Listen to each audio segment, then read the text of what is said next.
ប្រភពបន្តក្តៅទាហានថៃបាញ់ប្លង់ចូលដីកម្ពុជាគិតត្រឹមវេលាម៉ោង 8:50 នាទីព្រឹកថ្ងៃ14ខែធ្នូឆ្នាំ2025នេះទាហានថៃបាននឹងកំពុងបន្តបាញ់ចូលដីកម្ពុជាយ៉ាងខ្លាំងបូកជាមួយកន្លែងខ្លះទៀតទាហានថៃបានរុកកម្លាំងថ្មើរជើងចូលមកផងដែរតែត្រូវកងកម្លាំងយើងបាញ់ទប់និងបាញ់ទប់ស្កាត់យ៉ាងខ្លាំងក្លាសម្រាប់សមរភូមិថ្មដាពោធិ៍សាត់ទាហានថៃបានបន្តប្រើប្រាស់ F16 និងប្រឹងបញ្ជូនកម្លាំងថ្មើរជើងចង់ចូលកាន់កាប់ទីតាំងយើងតែត្រូវកងកម្លាំងកម្ពុជាទប់ទល់និងវិបកយ៉ាងខ្លាំងក្លាសម្រាប់សមរភូមិបឹងត្រកួនទាហានថៃបានផ្លោងចូលនៅវេលាម៉ោង 6:30 នាទីនិងសមរភូមិជោគជ័យទាហានថៃបានបាញ់ចូលនៅវេលាម៉ោង 7:50 នាទី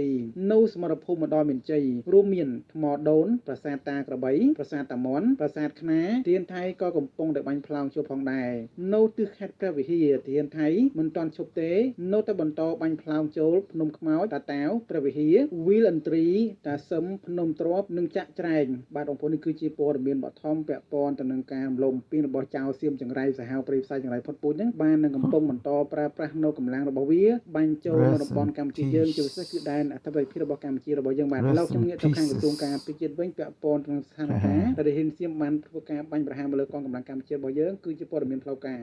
យោងតាមការចុះផ្សាយរបស់ក្រសួងការពារជាតិបានដឹងថាក្រសួងការពារជាតិនៅវេលាម៉ោង 8:15 នាទីយោធាថៃប្រើប្រាស់យន្តហោះចម្បាំង F16 ទម្លាក់មួយគ្រាប់នៅភូមិសាស្ត្រច1ឃុំថ្មដាស្រុកវាលវែងខេត្តពោធិ៍សាត់បងប្អូននេះគឺជាដំណឹងខ្លះក្តៅតនហេតុការណ៍ចេញពីក្រសួងការពារជាតិដែលចុះផ្សាយនៅកាលពីវេលាប្រមាណនាទីមុននេះទេពាក់ព័ន្ធទៅនឹងការឈ្លានពានរបស់យោធាថៃមកលើកងកម្លាំងកម្ពុជារបស់យើងបាទយ៉ាងណាមិញខ្ញុំក៏សូមយកព័ត៌មានខ្លីៗក្តៅតនហេតុការណ៍ចេញពីភេទលពូសយសុភាពក៏ដូចជាភេទផ្លូវកា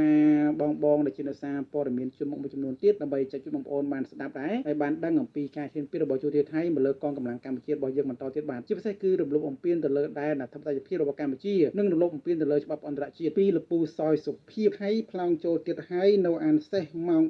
4:57 នាទីទៀបភ្លឺថ្ងៃ14ខែធ្នូឆ្នាំ2025នៅម៉ោង 7:49 នាទីព្រឹកថ្ងៃ14ខែធ្នូឆ្នាំ2025យោធាថៃបានបាញ់ផ្លោងច្រើនគ្រាប់ចូលដីកម្ពុជាសារជាថ្មីនៅចំណុចភូមិជោគជ័យភូមិព្រៃច័ន្ទឃុំអូបជនស្រុកអូជ្រៅខេត្តបន្ទាយមានជ័យប្រភព TVK បន្ទាយមានជ័យតាមរបាយការណ៍ផ្ទៃក្នុងកងទ័ពថៃទាហានថៃបានស្លាប់ច្រើននិងរបួសច្រើននៅថ្ងៃ13ខែធ្នូឆ្នាំ2025យោធាថៃគឺស្លាប់ជាង 4000 នាក់និងរបួសជាង 10000 នាក់តាមសមរភូមិតាមប្រព័ន្ធដែនកម្ពុជាថៃដែលយោធាថៃបានឈ្លានពានកម្ពុជាព័ត៌មានផ្ទៃក្នុងបានលើកឡើងថាទាហានថៃជាច្រើនពាន់នាក់បានរត់ចោលជួរនិងមានបញ្ហាសតិអារម្មណ៍ខ្លាំងណាស់ដោយសារតែសន្ធឹកនៃការទូកំភ្លើងទន់ធ្ងន់របស់កម្ពុជាគឺ BM21 អាយយបងប្អូនណាបាទនេះគឺជាដំណឹងដ៏អស្ចារ្យមែនទែនសម្រាប់ព័ត៌មានខ្មែរយើងគឺសៀមបានបាក់បោកផ្លុកឡាយអំណាច BM21 ឥឡូវនេះក៏មានការបាក់តបខ្លាំងៗបាទនេះតាមព័ត៌មានផ្ទៃក្នុងរបស់ថៃដែលចុះផ្សាយដោយពូសយសុភាពបាទបងប្អូនខ្ញុំដកស្រង់សារព័ត៌មានចេញពីបងស្មីវិញបងពាក់ព័ន្ធទៅនឹងយោធាថៃបន្តការកងកម្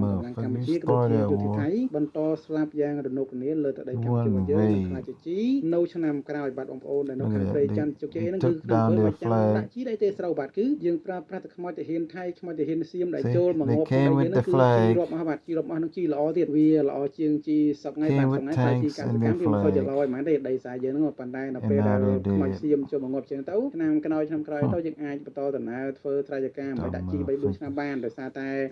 សារធាតុខ្មោចរលួយស្អុយក្នុងដីយើងហ្នឹងវាតែជាជីល្អបំផុតហើយទៅជាជីកោសជាអញ្ចឹងទៅបងប្អូនឡើយយើងងាកមកមើលព័ត៌មានចេញពីបងស្មីវិញម្ដងបាទពាក់ព័ន្ធទៅនឹងការទានពីរបស់ចៅសៀមមកលើដីកម្ពុជារបស់យើងបាទបងប្អូនយោងតាមការផុសរបស់เพจបងស្មីបាទដឹងថាគ្មានជនជាតិណាថោកជាងសៀមទេវាមិនបញ្ឈប់ងាយនោះទេ20នាទីមុននៅសមរភូមិទិសប្រាសាទព្រះវិហារវរៈកងទ័ពកម្ពុជាអង្គការក្លាហានកម្ពុជាយើងបានប្រើប្រាស់ BM21 ការពារខ្លួននិងបាញ់ផ្លោងដោយសន្ធឹករាជសីដាក់ចំពួកចៅឈ្លានពានបែកផ្កាភ្លើងព្រាតបាទ10នាទីមុនទ័ពសៀមឈ្លានពានបើទោះវាប្រឹងប្រើប្រាស់ថ្មើរជើងបុករកដោយស្រមោចយ៉ាងណាក៏ដោយនៅទិសអានសេះនិងវីលឥន្ទ្រីវរៈកងទ័ពកម្ពុជាយើងបន្តពន្លះរាប់សិបកញ្ច្រែងពួកវារត់ចែកជើងនេះអស់ទៅហើយបាទបងប្អូនពេលនេះវាសៀមវាប្រើប្រាស់នៅទ័ពថ្មើរជើងបុកមកខ្លាំងអញ្ចឹងយ៉ាងណាមិញក៏វរៈកងទ័ពកម្ពុជាយើងបានកំពុងបន្តខំស្មៅបន្តប្រឹងប្រែងការពារទឹកដីយើងនឹងមិនឲ្យបាត់សំបីតែ1 មីលីម៉ែត្រទេប្រឹងប្រែងការពារទប់ទល់ជាមួយចៅសៀមដែលចូលមកឈ្លានពានលើទឹកដីកម្ពុជារបស់យើងបាទបងប្អូនសូមបងប្អូនតាមដានទស្សនាភ័យផ្លូវការរបស់ក្រសួងការពារជាតិសម្ដេចមហាបវរធិបតីក្រសួងព័ត៌មានក៏ដូចជាភ័យផ្លូវការរបស់លោកពូសយសុភាពនិងបងស្មីនេះគឺគាត់តែងតែផ្ដល់ព័ត៌មានពិតជាក់លាក់អត់ខ្លាចបន្លំមិនបំភ្លៃការពិតទេពាក់ព័ន្ធទៅនឹងការចុះផ្សាយព័ត៌មានរបស់ពួកគាត់បាទបងប្អូនអាចចូលទៅតាមដានព័ត៌មានដូចជា follow ដើម្បី